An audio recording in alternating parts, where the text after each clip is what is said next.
ngene aku mbayangne to, tenan aku mbayangne tenan no ngene nalika maghrib urung adus. Kayak kadang no nang sawah ngampe tengah wengi barang ngono kae. Tak sambi rokok-rokokane ngarepan ngene iki. Ya karo ngembang-ngembangne akunku YouTube. Channelku YouTube ya Gendon Lekmar Thread. Gendon Lekmar Thread siji kuwi subscriben to cah.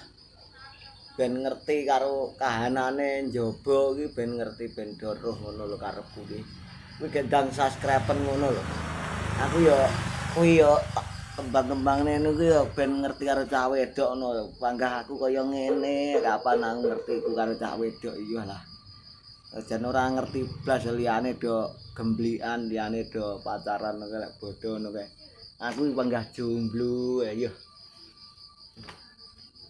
Ya lah awet-awet wong jomblo apa sanggekne wong elek community cegatan wong elek minggir kuwi mungkin ya wis alami ngene iki wis mek ngene ngarepan tengok karo mbayangne ngono mikir nyawang dhuwur ngene yo besok yen aku tuwek muga-muga panggah diparingi sehat sak keluargane sak kanca-kancane sak keluargane kancane ngono kuwi wis diparingi sehat walafiat gak enak alangan apa-apa ngono kuwi kadang aku mbayangne tapi ya piye ya ngene iki jan tiba ora enek apa-apa niki jan ya nglintruk tenan kok. Jan nglintruk tenan.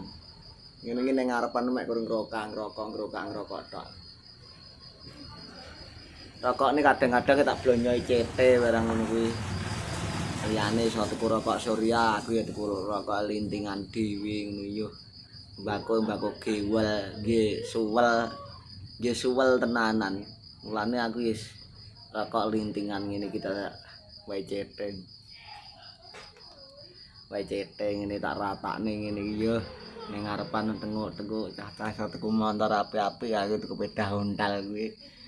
Mek kur pedah pancal yo ngalah. Jen 300 tenan.